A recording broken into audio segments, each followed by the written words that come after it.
So today guys, we are going to do an oil change on my A90 Supra, and specifically we're going to upgrade from 0W20 to 5W30. It's very hot here in Vancouver during summer.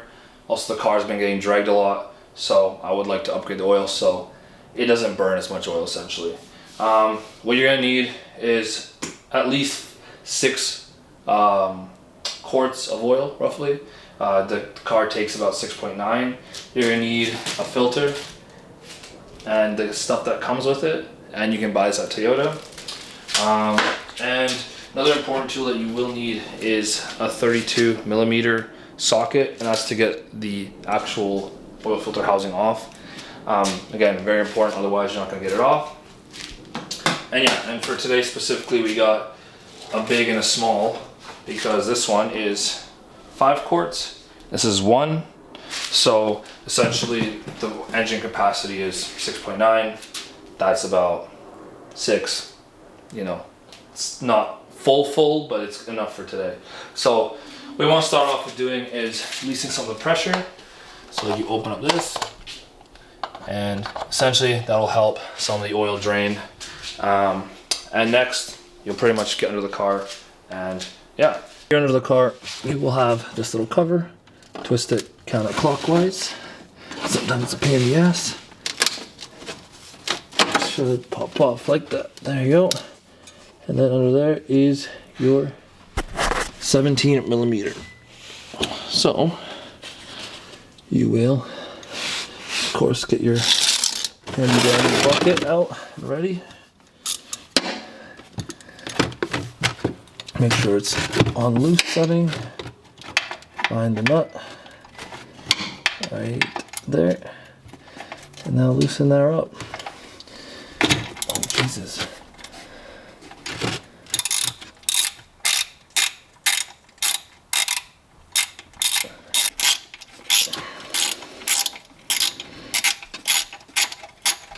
Come on, almost there.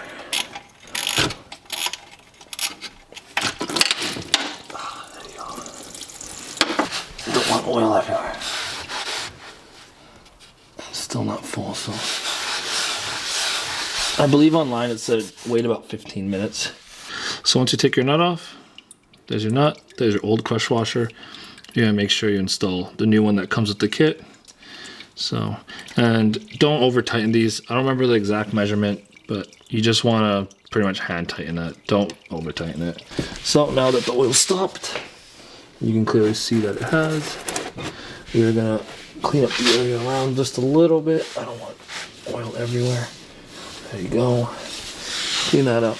Now you're gonna want to install this guy, but you don't want to use the old little piece. So let that fly off. There's our crush bolt, or crush nut, whatever you want to call it, and make sure it's on there like that.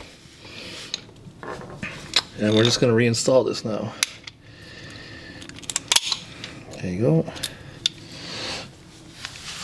So I start off. This is my hand.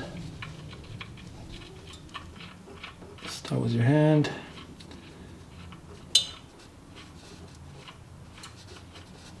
Then it'll get tighter and tighter, and then, like I said, you don't want it too tight. Just and tight is fine.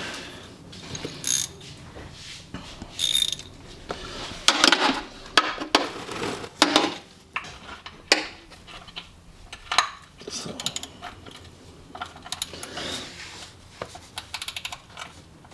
this guy back in there, and this time you turn it the other direction if it wants to get in there. Sometimes this is a pain in the tissue. Come on. There you go. There you go. And there you go. It's secure.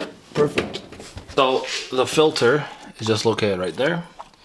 My camera will show it right there. That is the filter right there. So that's what we're gonna pull out now. I'm just gonna put a rag down there in case it starts getting wet. So put the rag like so. Make sure it doesn't fall down there. So yeah, you're gonna go counterclockwise. So put that guy in there. Sometimes it's a pain in the ass. And there you go. I wish mine was a movable one, so I have to readjust, but it's okay.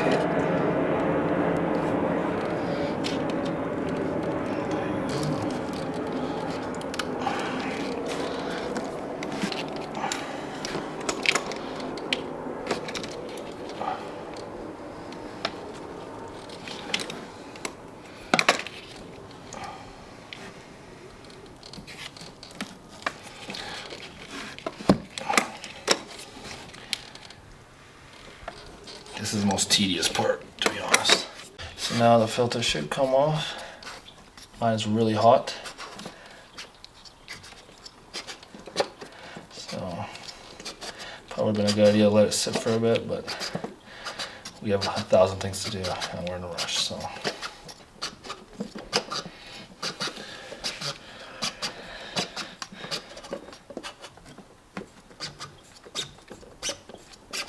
Come on, any day now. There you go. Here she comes, the dirty little girl. There she is. Ooh, she's a little hot. So I'll just try and be gentle with it. So this pops off. Careful, because sometimes it'll spray oil everywhere. I got all over Addison by accident. Now I like to just put the old ones back in the filter housing. So there you go. And then you'll need to remove this O-ring. You can just see it there. Sometimes it can be a pain in the ass. You might need a little tool. You can get that out of there. There you go. And now you want to install your new ring. Same way you found it, pretty much. Find that little groove. Get in there. You can use some of the old oil just on your finger just to lube it up a little bit. There you go. And now for this, you'll see it has one end that's a bit bigger, one end smaller. That's the small end that you want to push until you hear it click. Like so. And make sure, give it a little tug. If it doesn't go, it's good. I can't see. Okay, just make sure you're on straight. Sometimes it is difficult. It should kind of slide in there. And when you start tightening it, you'll feel it get tighter and tighter.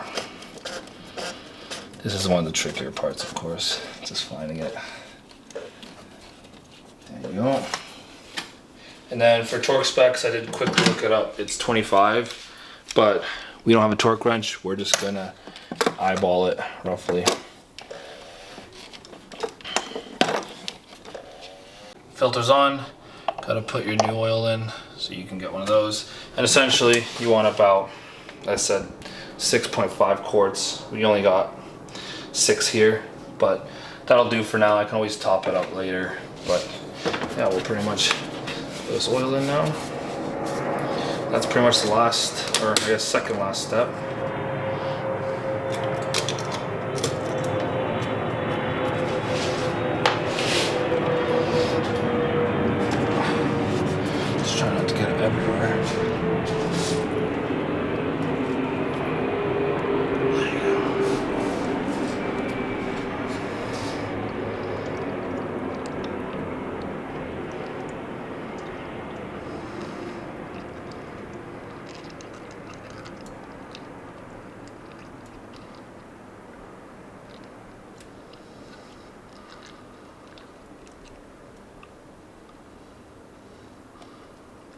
Now, if you guys are wondering why I'm running 5-to-E30, I think I mentioned in the beginning of the video, but essentially I'm running a pretty aggressive tune on the car, and I just want to make sure that it has the proper lubrication, hence why I'm going to a little bit thicker of an oil.